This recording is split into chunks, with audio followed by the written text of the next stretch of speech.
लाल बालों वाला आदमी सोचता है कि क्या ये सेल्समैन कोई साधारण इंसान है। गिल्ड की डेप्यूटी हेड सन्योल बाथटब में लेटे हुए मना करती है और बताती है कि यह कोई नई आईडी है जिसके बारे में जानकारी नहीं है और एक अवेकेंड लाइसेंस से सिर्फ एक ही लॉगिन बन सकता है। वो ब्रुनेट लड़की गंभीर होकर पूछती है कि वह क्या कहना चाहती है। सन्योल जवाब देती है कि यहाँ कुछ तो गड़बड़ है क्योंकि ये ऐसे रेलिक्स हैं जो 30 डंजन्स छानने के बाद भी मुश्किल से मिलते हैं। इन हायन सीरियस होकर कहता है कि शायद उसका मतलब है कि उस शख्स के पास रेलिक्स ढूंढने की कोई छिपी हुई ताकत है। वह लड़की हाँ कहती है। सन्योल पानी से बाहर निकलती है और समझाती है कि कीमती रेलिक्स आमतौर पर गैंगनम के मार्केट में बिकते हैं, लेकिन कमजोर वाले डियोस नेट पर आसानी से बेचे जा सकते हैं। वो अपना व्हाइट कोट उठाती है और उसे पहनकर कहती है कि ये शख्स उन लोगों जैसा नहीं है जो अक्सर कॉमन और रेयर रेलिक्स बेचते हैं। गिल्ड मास्टर काली कुर्सी पर बैठा लड़की की बात से सहमत होता है और कहता है कि ऐसे रेलिक्स हर किसी के पास नहीं हो सकते। वो लाल बालों वाला आदमी स्मार्टफोन उठाता है और भरोसा दिलाता है कि वो डेवलपमेंट टीम से कांटेक्ट करके इस इंसान की जानकारी निकलवाएगा। सन्योल मुस्कुराते हुए अपने बॉयफ्रेंड का शुक्रिया अदा करती है। अब सीन एक हरे भरे पार्क का है जहां एमसी जमकर पुशअप्स कर रहा है और 48 तक गिनती पूरी कर चुका है। सिस्टम विंडो में 50 पुशअप्स का टास्क दिखाया गया है। एमसी ने 49 पूरे कर लिए हैं और दर्द के बावजूद वो आखिरी पुशअप करता है। उसके चारों तरफ नीली एनर्जी की लहरें उठ रही हैं। सिस्टम विंडो बताती है कि टास्क पूरा हो गया है और उसे स्किल पॉइंट्स मिले हैं। इसके साथ ही उसका लेवल बढ़कर 11 हो गया है और एमसी अब मेज की सेकंड क्लास तक पहुंच गया है। पसीने से लथपथ डोह्युक को उम्मीद नहीं थी कि वो इतनी जल्दी कामयाब हो जाएगा। वो समझ जाता है कि ये बहुत बढ़िया है क्योंकि वो गेम की तरह अपना लेवल बढ़ा सकता है और जरूरी स्टैट्स के हिसाब से पॉइंट्स बांट सकता है। विंडो में डोह्युक का एफ रैंक और उसकी खूबियां दिखाई दे रही हैं। वो अपने जूतों के फीते बांधता है और कहता है कि वो धीरे धीरे एक मैजिशियन की खूबियां डेवलप कर रहा है। एक हल्की मुस्कान के साथ वो पैसिव स्किल्स, मूवमेंट स्पेल्स और कंसंट्रेशन हासिल करने का इरादा रखता है। वो दौड़ना शुरू करता है क्योंकि उसे मॉन्स्टर्स का मुकाबला करने के लिए इन शक्तियों की जरूरत है। एक जादूगर हाथ में स्टाफ लिए आग उगलते ड्रैगन के सामने खड़ा है। डोह्युक सोचता है कि भला कौन सा मेज उनसे नहीं लड़ता, इसीलिए गेम में ये स्पेल्स जरूरी होते हैं। वो मेहनत से आगे भागता है और जानता है कि ट्रेनिंग से ही स्किल्स मिलेंगी। एमसी हवा में अपनी चमकती उंगली घुमाता है और एक मजबूत आर्मर को समन करता है। उसके सामने एक एनर्जी रिंग बनती है, लेकिन पर्पल मैसेज आता है कि स्पेल का कंसंट्रेशन फेल हो गया, इसलिए इसे कैंसिल कर दिया गया। पर एमसी जानता है कि पहली बार में कुछ नहीं होता, इसलिए वो तब तक कोशिश करेगा जब तक कामयाब न हो जाए। डोह्युक जी जान से दौड़ रहा है और दोबारा कोशिश करने के लिए तैयार है। वो फिर से उंगली स्वाइप करता है और एक मजबूत आर्मर बनाने की डिमांड करता है। वो आगे बढ़ता है और फिर से माना का फ्लो बनने लगता है, लेकिन विंडो कहती है कि कंसंट्रेशन फिर से फेल हो गया। चिढ़ा हुआ एमसी सोचता है कि ये उसकी 20वीं कोशिश थी। तभी एक राहगीर उसे देखता है और सोचता है कि ये लड़का कब से दौड़ रहा है और बिल्कुल थक नहीं रहा। इसी पल कोई चिल्लाता है, बॉयल कहाँ गई? सामने खड़ा एक लड़का उसे जल्दी ढूंढने को कहता है इससे पहले कि वो खो जाए। उसका दोस्त आगे भागता है और माफी मांगते हुए कहता है कि वो उसे अभी ढूंढ लेगा। वो लड़का सड़क की तरफ दौड़ता है जिसके दूसरी तरफ फुटबॉल पड़ी है। वो जैसे ही सड़क पर कदम रखता है, एक ट्रक तेजी से उसकी तरफ बढ़ता है। बच्चा खुश है कि उसका खिलौना दूर नहीं गया, लेकिन उसका दोस्त फिक्र में चिल्लाता है कि उसे ध्यान से देखना चाहिए।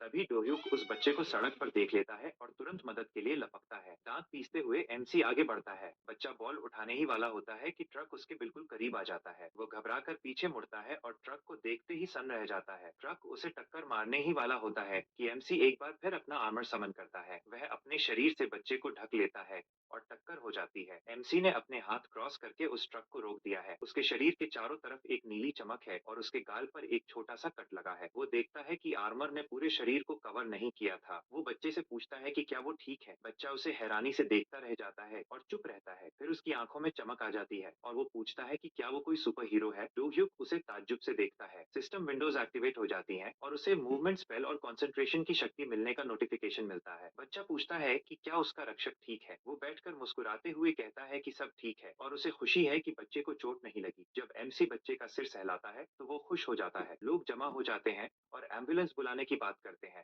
क्योंकि बच्चा बाल बाल बचा है। डोह्युक खड़ा होता है और सोचता है कि अब उसे निकलना चाहिए। लड़का उसकी आस्तीन पकड़ता है और नाम पूछता है। एमसी सोच में पड़ जाता है कि अगर उसने नाम बताया तो पूरे इलाके में उसकी चर्चा होने लगेगी। वो थोड़ा सोचता है और फिर मुस्कुराते हुए अपना नाम बताता है, लेकिन बच्चे से वादा लेता है कि वो किसी को नहीं बताएगा क्योंकि ये उनका सीक्रेट है। लड़का उत्साह में अपनी उंगली होठों पर रखता है और वादा करता है। इसके बाद डोह्युक उछलकर वहां से गायब हो जाता है और बच्चे को सड़क के पास न खेलने की सलाह देता है। लोग हैरान हैं कि वो अजनबी कहाँ गया। जब बच्चे से पूछा जाता है तो वो शरारत भरी मुस्कान के साथ कहता है कि उसे नहीं पता वो कौन था। सड़क पर एक आदमी डोह्युक के पास आता है और कहता है कि सब चेक हो गया है। वो केस और बेल्ट की तरफ इशारा करता है, जिसके लिए वो उसे 1.08 बिलियन और 450 मिलियन वन देने को तैयार है। काले चश्मे वाले लोग उसे देखते हैं और कंफर्म करते हैं कि पैसे ट्रांसफर हो गए हैं। एमसी अपना फोन चेक करता है और स्क्रीन पर पैसे आने का नोटिफिकेशन चमकता है। वो ऐप खोलकर देखता है कि उसके खाते में एक बहुत बड़ी रकम आ चुकी है। वो खुशी से झूम उठता है और सोचता है कि उसके पास कभी 10 मिलियन से ज्यादा नहीं थे और अब 1.5 बिलियन है। वो उन लोगों से कहता है कि सब ठीक है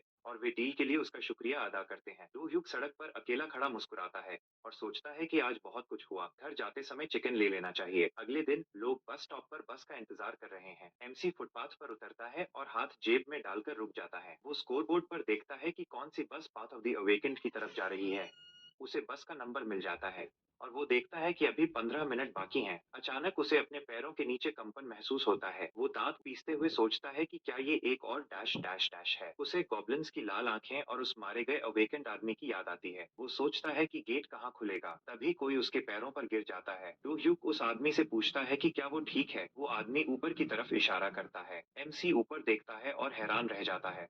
उनके सिर के ऊपर आसमान में एक दरार रिफ्ट खुल गई है और अंधेरे में कुछ चमक रहा है। उस आदमी की तरफ तीर एरोज आते हैं, जिनसे वो बड़ी चालाकी से बच जाता है। वो देखता है कि वे तीर इतने ताकतवर हैं कि सड़क के डामर को भी चीर रहे हैं। वो समझ जाता है कि ये कोई मामूली मॉन्स्टर्स नहीं है। तभी कोई उसके ठीक सामने नीचे कूदता है। एमसी उसे गौर से देखता है। उस जीव ने चश्मा पहना है और उसके बूढ़े चेहरे पर एक अजीब सी मुस्कान है। हालांकि सामने खड़ा वो छोटा शरीर किसी जवान का था। एमसी ने अपने हथियार निकाले और उसे उन लोगों की याद आई जो ऐसी अनोखी चीजें बनाते हैं जिन्हें पहले किसी ने नहीं देखा। ऐसी चीजें जो किसी मॉन्स्टर के हाथों बनी हो या जो सिर्फ बोरियत की वजह से इस गेम में फंस गए हों। एमसी ने मुस्कुराते हुए पूछा कि क्या वो एक नोम है। वे दोनों एक दूसरे को देखते हुए खड़े रहे। तभी किसी के पुकारने पर वे दोनों चौंक कर मुड़े। एक लड़की ने अपनी जैकेट फेंकी और अपनी स्वॉर्ड निकाल ली।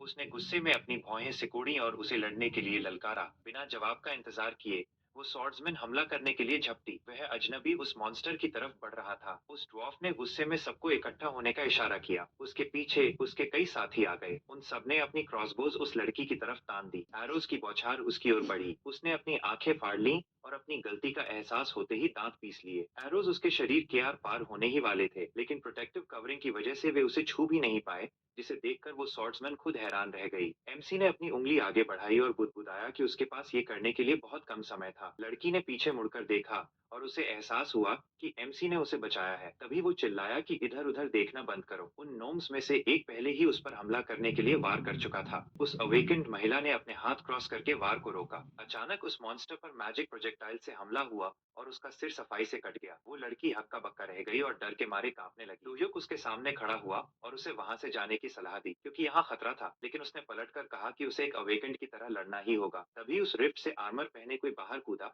और एमसी ने कहा कि इसे देखने के बाद वो अपना इरादा बदल दे। वो जीव हैमर और शील्ड से लैस था। उसके हेलमेट के नीचे से एक लाल आंख चमक रही थी। लड़की उसे डर के मारे देखने लगी। डर ने उसके शरीर को जकड़ लिया था और उसने पूछा कि ये क्या है। एमसी उसकी तरफ मुड़ा और समझाया कि ये ऊंचे दर्जे के मॉन्स्टर्स की एक खास धमकाने वाली एबिलिटी है, जो डर के मारे शरीर को हिलने नहीं देती। उसने पूछा कि फिर वो कैसे सामना कर पा रहा है। एमसी ने उसे अपनी बाहों में उठाया और घुमा फिराकर जवाब दिया कि उसे पहले भी ऐसा एक्सपीरियंस हो चुका है।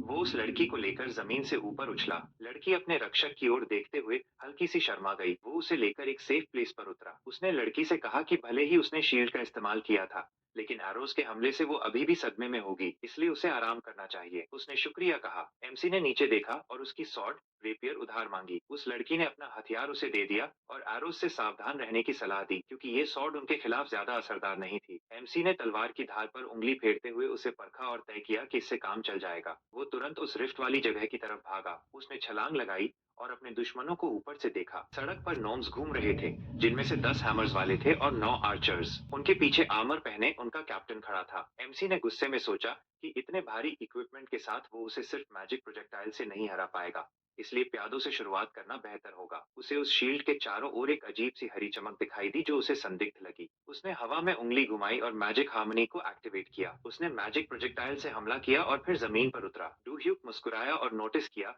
कि हकीकत में मैजिक प्रोजेक्टाइल गेम से कहीं ज्यादा असरदार है। ग्नोम्स उसकी तरफ मुड़े और गुस्से में उसे देखने लगे। वो हाथ हिलाते हुए उनकी तरफ बढ़ा और कहा कि अब इन बेवकूफ जीवों का सामना महान योद्धा से होगा। एमसी के चारों तरफ एक खौफनाक काली एनर्जी दिखाई दी, जिससे डर पैदा होने लगा। उसके दुश्मन की आंखें हैरानी से फटी रह गईं। उसकी आंखों के सामने धुंध छा गई और उसे अचानक अपने सामने एक विशाल ड्रैगन दिखने लगा। वो ड्रैगन अपना मुंह खोलकर पास आया। वह जिनोम घबराकर अपनी क्रॉसबो से उस पर गोलियां चलाने लगा। एरो ड्रैगन के सिर पर लगा, लेकिन हकीकत में वो एरो उस नोम के ही माथे में धंसा था। मॉन्स्टर्स एक दूसरे को ही मारने लगे और एमसी आगे बढ़ते हुए सोचने लगा कि डर किसी भी स्किल से ज्यादा असरदार है, क्योंकि विजडम के प्रभाव में ये हेलुसिनेशंस पैदा कर सकता है। उसकी जेब में उस फाउंटेन पेन की कॉपी थी जो उसने अपने पास रखी थी। दुश्मन कमांडर की आंख चमकी और एमसी ने भाप लिया कि ये असर ज्यादा देर नहीं टिकेगा, इसलिए उसे जल्दी से बॉस को खत्म करना होगा। उसने दुश्मन पर मैजिक प्रोजेक्टाइल्स दागे, लेकिन शील्ड ने सबको रोक लिया। डू ह्यूक मुस्कुराया और नोटिस किया कि इस बैरियर में हाई मैजिक रेजिस्टेंस है और उसे कोई दूसरा रास्ता ढूंढना होगा। उसने तलवार के हैंडल के चारों ओर एक मैजिक सर्कल बनाया और उसे डिशामनी की शक्ति से मंत्रमुग्ध कर दिया। उसने अपनी तलवार घुमाई और उसे रेड लेवल का बना दिया। वो अचानक आगे बढ़ा। दुश्मन ने अपनी शील्ड आगे कर दी, लेकिन एमसी के एक जोरदार वार ने उसके आर्मर को चीर दिया। तलवार दूसरी तरफ से बाहर निकल आई। दुश्मन के पैर लड़खड़ाने लगे और वो कांपने लगा। डोह्युक हंसा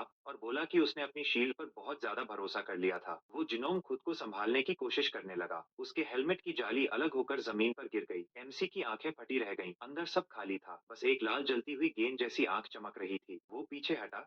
तभी दुश्मन ने अपना हैमर घुमाया। उसने एमसी पर वार किया, लेकिन वो वार जमीन पर लगा। हेलमेट के अंदर एक चमकता हुआ पत्थर था। एमसी ने उंगली घुमाई और फिर से मैजिक हार्मनी एक्टिवेट। मॉन्स्टर पर कई मैजिक प्रोजेक्टाइल्स की बारिश हो गई। वे मेटल से टकराकर उसे चीरने लगे। वो पीछे हटा और आर्मर का एक हिस्सा टूटकर नीचे गिर गया। अब साफ दिख रहा था कि आर्मर के अंदर असल में उनका जिनोम कमांडर बैठा था। एमसी ने देखा कि दुश्मन की शील्ड में दरार आ गई है और उसके स्पेल्स काम करने लगे हैं। उसने दूसरे मॉन्स्टर्स की तरफ देखा और उसे याद आया कि जल्द ही डर का असर खत्म हो जाएगा। उसने तय किया कि इसे जल्दी खत्म करना होगा। उसने दुश्मन पर फिर से हमला किया। नोम ने खुद को शील्ड से ढका। कमांडर हैरान रह गया जब गोलों की एक नई लहर उस पर टूटी और उसे शील्ड के पीछे छिपना पड़ा। इसी समय डोह्युक उसके पीछे पहुंच गया।